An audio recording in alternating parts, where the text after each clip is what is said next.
Hello, FFA members. It's Cambry again, here to show you what you are getting into when you participate in the Job Interview CDE. The first step is preparation. Before you compete, you must write a cover letter and a resume. Cover letters include writing to the head of where you're applying to tell them how you heard about the position, why you are applying, and why you think you would make a great fit. This is a great example of a cover letter. Let's take a deep dive into what this all includes.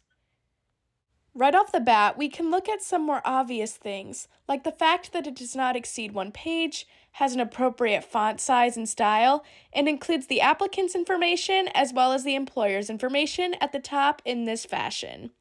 The applicant's information in this picture is covered up with the black little squares just for privacy reasons. In this first paragraph, you are going to want to explain the position you are applying for, how you heard about the position, and why you are interested. You can see that this example does just that. They mention the position that they are applying for and how they heard about this position while researching, and described how they found a spark of interest and why they're interested, and then also mentioning some skills that would make them a great candidate. This second paragraph I like to call the braggy paragraph, which of course there's nothing wrong with stating your qualifications in a job interview. This just really focuses on your qualifications and what has prepared you for a position like this. It is important to make sure that this is consistent with your resume because that can get you in trouble if it's not. As you can see in this example, this person mentions being an active member of FFA and being involved in leadership positions that would help them succeed in this position. The very last paragraph is the closing. You want to make sure that you thank the employer for taking the time to read this cover letter and also provide any contact information and how to follow up with you. As you can see, this example does just that, thanking the employer and listing phone numbers and emails and when you plan to follow up and when they can contact you. They also they said respectfully submitted. You can also put sincerely and then your name. Sometimes people put in a signature, and then make sure you put enclosure, resume to make sure that they know that your resume is in there. The biggest tip that I have with these are having trusted individuals proofread it for you to check for grammar and spelling errors that you might not catch initially. Now let's move on to your resume. Your resume includes 1 page that is all about you and 1 page of references.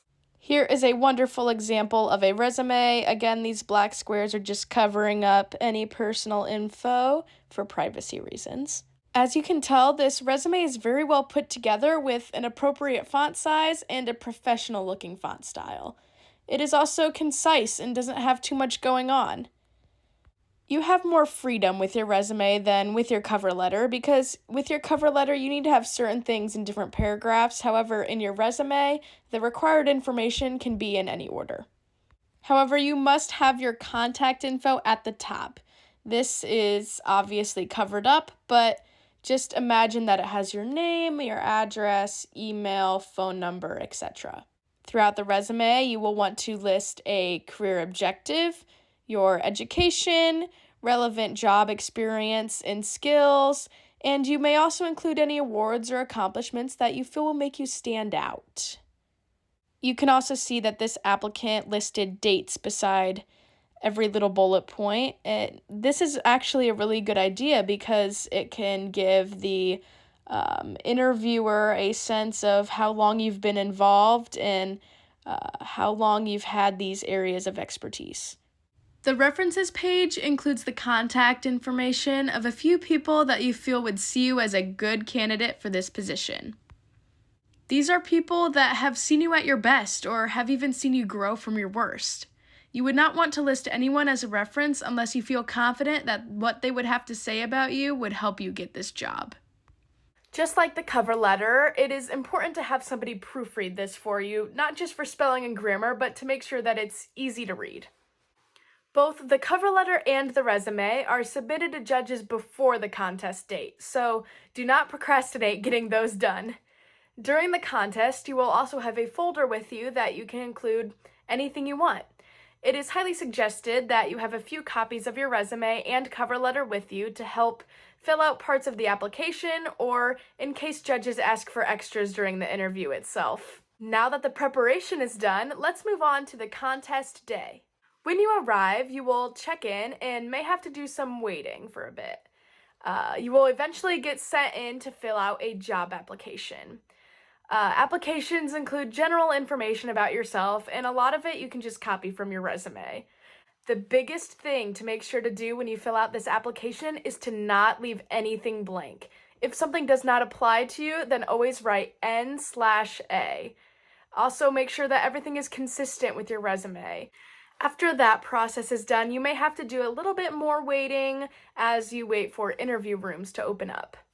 For the interview portion, first impressions matter. First off, you need to make sure you are dressed appropriately and you are groomed appropriately, meaning your hair is brushed, and if you tend to play with your hair as like a fidgety thing, it is pulled back in a professional style, and that you're dressed in proper official dress, which this is not an example of proper official dress because this is an Ohio University shirt. This is not a white dress shirt. So don't follow this example. Dress appropriately because first impressions matter and you want to make sure you look professional. You also want to make sure that the first thing you do when you walk into that room is to shake everybody's hand that is in there. You can't really guarantee how many judges will be in there at a time. I've done this contest multiple times over the 4 years, and you never really know. Sometimes there's one judge, sometimes there's two, and even occasionally there's three. So just making sure that you make eye contact and you have a nice firm handshake with all of them and you introduce yourself. My biggest motto for this contest is fake confidence gets you farther than no confidence at all. And I know it's a little hard to have confidence in these little nerve-wracking moments, but realizing that this is just a contest for fun and it's not real life, you don't actually have a job on the line, can help you kind of gain some sort of confidence. You can be nervous and have confidence at the same time. It's possible, and sometimes it's fake confidence, but going in there and just speaking clearly and not really caring how you do, just speaking what comes to mind and just really trying your hardest really goes a long way. You can't always be 100% prepared for every question they ask. There's almost always going to be at least one question that you don't expect, but you just got to think on your feet, and you can take time to take a deep breath and think about it. And if you restate the question, that can buy you some time to think of an answer. But almost always they're going to ask you questions like, tell us a little bit about yourself, or why do you think you're the best candidate for this position, or what kind of things do you do at school that would help you succeed in this position? Those are probably the most common asked questions. Even though it's seen as the scariest part of the interview, have fun with it. They're asking you questions about you, and nobody knows yourself like you do. So they're not going to ask you any questions that you don't know the answer to. And these judges are here to help you. They're not going to be trying to trick you with any questions. So really, you can just stay at ease, even though you're probably still going to be nervous, but they're not going to ask you any questions that you deep down don't know the answer to. And if there's any questions that you don't understand, you can always ask them to repeat it nicely, and they're always going to be helping you out. After the interview, they're going to ask you if you have any questions for them.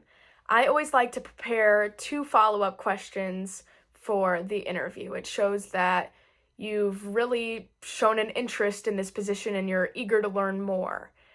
So if you are searching for ideas for a follow-up question, I would talk to Mr. Horner and brainstorm some ideas because he has some really good ones to ask. Once the interview is over, you are going to shake their hands again and thank them for the interview. You can never go wrong with saying please and thank you. just general manners you want to have throughout the whole interview. After that's all done, you have one more step, and that is the follow-up letter. The follow-up letter thanks the employer for the interview, further explains your interest, and includes when you plan to follow up about the position. Let's take a look at this example of a follow-up letter. In the first paragraph, you can see that they thank the employer for the opportunity to interview with them, and I like to mention the date that the interview happened on. This example doesn't, but I would. The second paragraph should mention something talked about during the interview that would make you a great candidate, and you can also include something not mentioned in the interview that you think they should consider. As you can see, this example shows just that by using the words "as we discussed." It shows that you really paid attention to what was said in the interview. In a typical conclusion paragraph, you want to include these few things. You want to thank them again, which this example is a great example of, and you also want to put your contact information, which they do not list in there, but you need to have listed in there. And you also need to put when you are available to start and when you plan on following up if you have not heard from them. And then, like any other letter, you end with "sincerely your name." From the outside, this contest may seem very overwhelming and just a lot of work, but let me assure you that this is one of many FFA members' favorite contests for a reason. It will also prepare you for something that you're going to have to do at some point in your life if you want a job. I hope that you all will consider stepping out of your comfort zones by competing in this contest this Thursday. Thank you so much for watching, and seriously, you will not regret doing this contest. I'll see you guys in the next video.